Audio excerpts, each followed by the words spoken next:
Hey everyone, welcome back. So new fat fitness में आप सबका स्वागत है। तो रीबॉर्न 1.0 स्टार्ट हो चुका है। आज की डेट है 31 ऑफ अगस्त, संडे। ऑफिशियली या अनऑफिशियली जैसे भी कहूँ, लेकिन रीबॉर्न आज से स्टार्ट हो चुका है। तो था मैंने कि 1 सितंबर से स्टार्ट करूँगा। थोड़ा सा बीच में फैमिली से रिलेटेड कुछ इशू आ गए थे, but let it be. So reborn फिर उसके बाद मैंने सोचा कि नहीं यार, अनऑफिशियली इसलिए क्योंकि आज एकदम से सारी चीज़ें ऐसी हुई कि वो स्टार्ट होना था और जिसको होना रहता है कभी नहीं रुकता। तो रीबॉर्न 1.0 स्टार्ट हो चुका है। फॉर्म फिल करता हूँ, बताता हूँ क्या रहा दिन का आज का पूरा आपको। तो फॉर्म फिल करने के बाद मिलते हैं। आज का जो वेकअप टाइम था वो था अराउंड 8:50 का। हाँ, 8:50 पे आज हम उठे थे। तो जैसे कि मैंने बताया कि चैलेंज जो रहेगा वो डे बाय डे डिफ़िकल्ट होता जाएगा। स्टार्टिंग में जो डिफ़िकल्टीज़ है वो नहीं रहेगी। अभी 8:50 कंसिडरेबल इसलिए है क्योंकि काफ़ी टाइम से जो स्लीप साइकिल है वो उसी पर वर्क कर रही थी, तो इसलिए अभी 8:50 है। धीरे धीरे हम इसको अराउंड 7 पर लाने की कोशिश करेंगे। उससे कम का अभी टारगेट नहीं है, बट अराउंड 7 को मैं एक सही मानता हूँ। तो अराउंड 7 तक लाने की हमारी कोशिश रहेगी। फिर मेडिटेशन जो है, मेडिटेशन भी आज हुआ। मेडिटेशन लेकिन आज बहुत कम देर हो पाया, अराउंड 5 मिनट्स ही हो पाया, क्योंकि आज इलेक्ट्रिसिटी ने काफ़ी ज़्यादा हमें परेशान करा था। तो उसकी वजह से वीडियो भी अभी रात में रिकॉर्ड करना पड़ रही है। बट स्टिल मेडिटेशन हो गया था। दिन 10 के स्टेप्स सो ईजी, जैसे कि 2 टाइम्स ऑफ वर्कआउट है तो 10 के स्टेप्स बहुत ईजीली हो गई है। क्योंकि मैंने अभिव्यक्ति भी ज्वाइन कर रहा है, जो कि इंदौर का गरबा महोत्सव होता है। तो वहाँ पर भी मेरी अराउंड 5 to 6,000 स्टेप्स हो जाती है। और उसके अलावा मॉर्निंग में जब मैं कार्डियो भी कर लिया था, अराउंड आज मैं चला था 2.2 या 2.4 किलोमीटर। तो 10 के स्टेप्स बहुत इजीली हो गई थी। 2 आवर्स ऑफ कोडिंग भी डन है।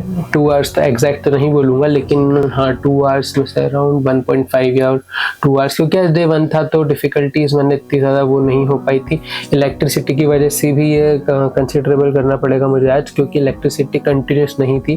बीच बीच में काफ़ी ज़्यादा लाइट गई है आज, तो इस वजह से 1.5 आवर्स की हो पाई है। 2 आवर्स ऑफ एडिटिंग तो नहीं, लेकिन रिकॉर्डिंग हुई है, क्योंकि एक प्रोजेक्ट पे भी मैं काम कर रहा था जो कि थर्ड पार्टी था। तो उस पर मुझे 2 आवर्स ऑफ वीडियो रिकॉर्डिंग भी डन है। एडिटिंग सेम रीज़न कि लाइट नहीं थी तो एडिटिंग भी नहीं हो पाई है। Talking to a stranger, talking तो नहीं बोलूँगा उसको मैं प्रॉपरली, क्योंकि आज डे 1 था और आज शेड्यूल काफ़ी ज़्यादा डिस्टर्ब हो चुका था। तो टॉकिंग मतलब थी, बातचीत हुई। मैं उनका नाम नहीं जान पाया, अभिव्यक्ति में मुझे वो मिले थे, एक भैया थे, तो उनसे बातचीत हुई मेरी। मैंने उनके बारे में थोड़ा सा जाना। उनका भी प्रॉपर्टी से रिलेटेड काम है। अभिव्यक्ति में डांस करते करते हम दोनों की बात हो गई, तो ये भी डन था। 7 आवर्स ऑफ स्लीप से ज़्यादा ही हो गई थी। अराउंड में कल सो गया था 1 o'clock पे और 8:50 पे उठ रहा हूँ, तो 7 आवर्स से ज़्यादा ही स्लीप थी। ये भी डन है। अच्छा जा रहा हूँ यार मैं, गुड।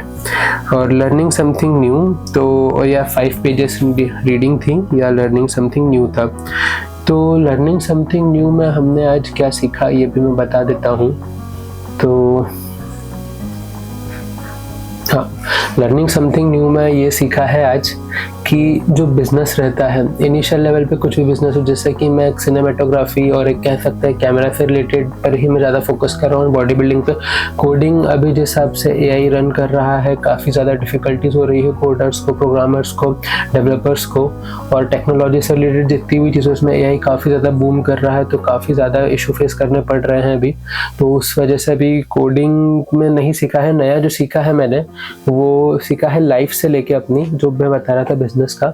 मैंने आज ये सीखा है कि बिजनेस में कई बार ऐसा होता है कि आपको रिस्क लेना पड़ता है, अपना जेब से भी पैसा लगाना पड़ता है। जैसे कि मैं कल एक डॉक्यूमेंट्री शूट करने जा रहा हूँ 1 सितंबर को, गणेश जी के ऊपर बेस्ड रही, गणेश मंडालों के इंदौर पे। तो मैं आप सबसे भी बोलूँगा कि उसको जाके वॉच करो। मेरा दूसरा एक चैनल है लेंस मैन बकेट नाम से, उसकी लिंक मैं नीचे डिस्क्रिप्शन में डालूंगा, मेरे इंस्टा पेज पे भी रहेगा। डॉक्यूमेंट्री बना रहा हूँ, तो मेरा बीच में डिमोटिवेशन टाइप आ रहा था कि यार रिकॉर्ड करना चाहिए, नहीं करना चाहिए। इनिशियल लेवल पे। फिर मैंने 3 लोगों से बात करी, एक मार्केटिंग एजेंसी वाले भैया थे, एक मेरी कज़िन है और एक मेरी रियल सिस्टर है। तो मार्केटिंग एजेंसी वाले भैया ने बोला कि हो सके तो खुद को रिकॉर्ड कर लो, स्टार्टिंग में खुद का फेस दिखाओ, उससे तुम्हारी इंगेजमेंट भी बढ़ेगी। और भी उन्होंने काफ़ी चीज़ों में मुझे बोला। मेरी कज़िन ने मुझे बोला कि बना ले, इनिशियल लेवल पे काफ़ी सारे प्रोजेक्ट्स हमें खुद से लेना पड़ते हैं। मेरी सिस्टर ने मुझे बोला कि तू ऑलरेडी इतनी चीज़ों में इतना पैसा लगा चुका है, अब तुझे इतनी छोटी सी डॉक्यूमेंट्री में क्या दिक्कत है, कुछ तो इनिशिएटिव लेना पड़ेगा, बिजनेस में रिस्क लेना ही पड़ता है, बिना रिस्क के बिजनेस सक्सेसफुल नहीं होता। हर्षद मेहता की वो बात मुझे याद आई कि वो कहता है कि लाला जहाँ रिस्क नहीं है वहाँ प्रॉफिट भी नहीं है, ऐसी ही कुछ थी वो स्कैम में देखी थी मैंने, तो वो मुझे याद आई। फिर मैंने सोचा कि यार रिस्क तो लेना पड़ेगा, कुछ भी हो मैं भी शायद सक्सेसफुल हो जाए, वायरल चली जाए। होप सब आप मैं होप करता हूँ आप सब लोगों का प्यार मिले तो वायरल जाएगी, नहीं भी जाएगी तो भी नहीं, मुझे गणेश जी का एटलीस्ट आशीर्वाद मिलेगा। मैं उस होप के साथ उसे कल बनाने जा रहा हूँ, तो मोस्ट प्रोबेबली गणेश चतुर्थी के पहले उसे पोस्ट भी करूँगा, क्योंकि थोड़ी सी डॉक्यूमेंट्री लंबी जा सकती है। शॉर्ट क्लिप्स एडिट करना डिफरेंट चीज़ होती है, लॉन्ग क्लिप में थोड़ा सा अलग रहता है, तो बट ठीक है, स्टिल नो इश्यूज़, वो भी हम बनाएंगे, क्योंकि हमें जब जाना ही उस साइड है, जब पूरा ध्यान लगा रहे हैं बॉडी बिल्डिंग और सिनेमेटोग्राफी पे, फोटोग्राफी पे, तो ठीक है करना पड़ेगा तो करेंगे, थोड़ा सा रिस्क हर जगह लेना तय लेंगे। तो या ये मैंने सीखा कि रिस्क लेना पड़ेगा। मैं सोच रहा हूँ कि जो जो नया नया सीख रहा हूँ उसको मेंशन करता जाऊँ, ताकि डे एंड पर मुझे भी याद रहे और मैं बता भी पाऊँ किसी को कि क्या क्या सीखा था। और जो ये वाला था लास्ट वाला कि 20 पुशअप्स अगर मैं हॉर्नी फील करता हूँ, तो भाई लाइट ही नहीं थी, नेट ही नहीं यूज़ हो पाया, कुछ हो ही नहीं पाया, तो ना उसका चांस था ना ऐसा हो पाया आज पूरे दिन में, तो वो भी फॉल्स ही हो गया है आज का। तो उस पर भी मैं टिक कर देता हूँ, यहाँ पर मेंशन करता हूँ।